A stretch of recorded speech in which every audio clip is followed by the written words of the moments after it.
Once upon a time, in a kingdom bathed in golden sunlight and surrounded by lush forests, there lived a kind-hearted princess named Seraphina.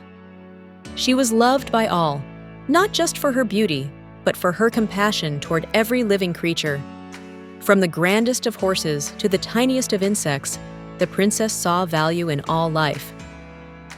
One warm summer evening, after a long day at the castle, Seraphina ventured to her favorite place, the enchanted forest that bordered the palace grounds.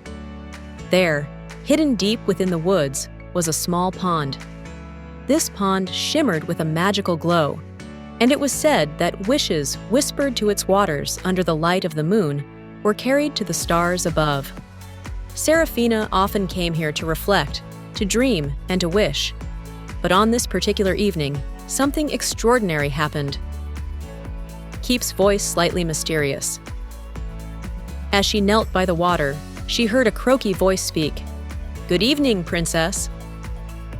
Startled, Seraphina looked around, expecting to see a courtier or a messenger, but no one was there.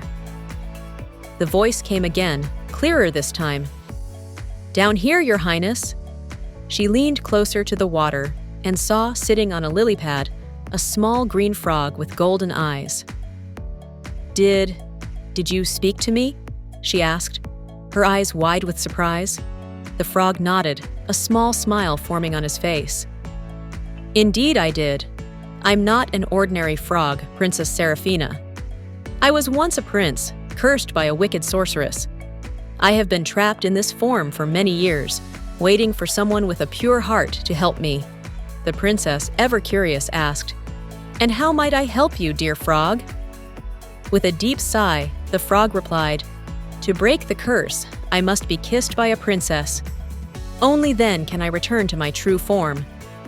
Now, Seraphina, though kind-hearted, wasn't quick to kiss a frog, even one with a noble story.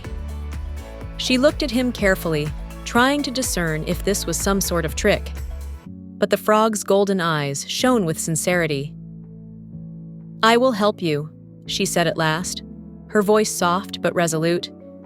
"But how can I be sure you're truly a prince?" The frog chuckled, a small, croaking laugh.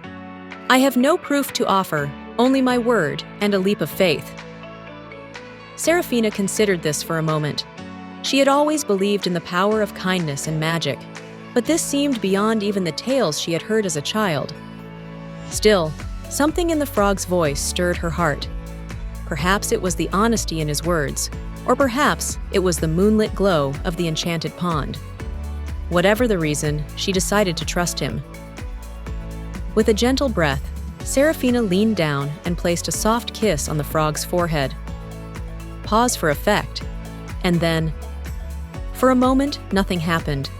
The forest was still, the air thick with anticipation. Then, slowly, a swirl of golden light surrounded the frog. The magic was so bright that Seraphina had to shield her eyes. The air hummed with energy, and when the light finally faded, the princess gasped. Before her stood not a frog, but a tall, handsome prince. His golden eyes were just as they had been, but now he was human, his royal robes shimmering in the moonlight.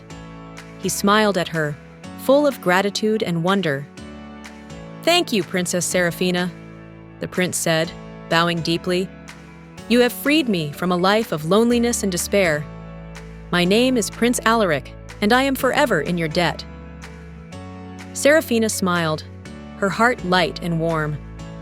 "There is no debt to be repaid, Prince Alaric. I was happy to help." As the two talked by the enchanted pond, they discovered a connection that went far beyond the magic of the moment. Prince Alaric told Seraphina about his kingdom, which had long awaited his return, and the adventures he had dreamed of having once he was freed. Seraphina shared her own dreams, of seeing the world beyond the castle walls and helping her people in ways no one else could. Days passed, and soon weeks, and their bond grew stronger with each passing moment. The prince and princess often met at the enchanted pond, their conversations filled with laughter and hope for the future. But not all magic was light and easy. One evening, as the sun set and the shadows lengthened, a mysterious figure appeared from the depths of the forest. It was the wicked sorceress who had cursed Alaric. Her dark cloak billowed like smoke, and her eyes glittered with malice. "Foolish prince!" she hissed. "You may have broken the curse, but you cannot escape my wrath." Seraphina stepped forward, her voice steady and brave. "He is under my protection now. You will harm him no more." The sorceress sneered, preparing to cast a dark spell. But before she could utter the words, the enchanted pond began to glow once again. The water rose in a spiral of light, and from its depths, the spirit of the forest emerged.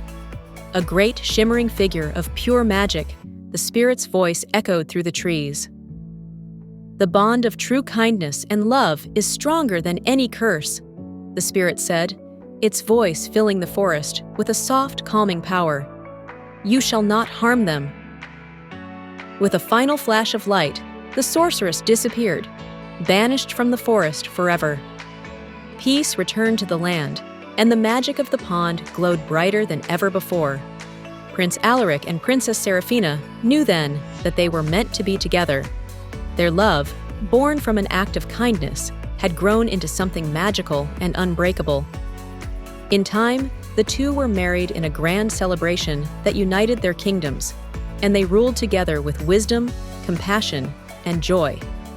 And every year, they returned to the enchanted pond to remember the day that magic and love changed their lives forever.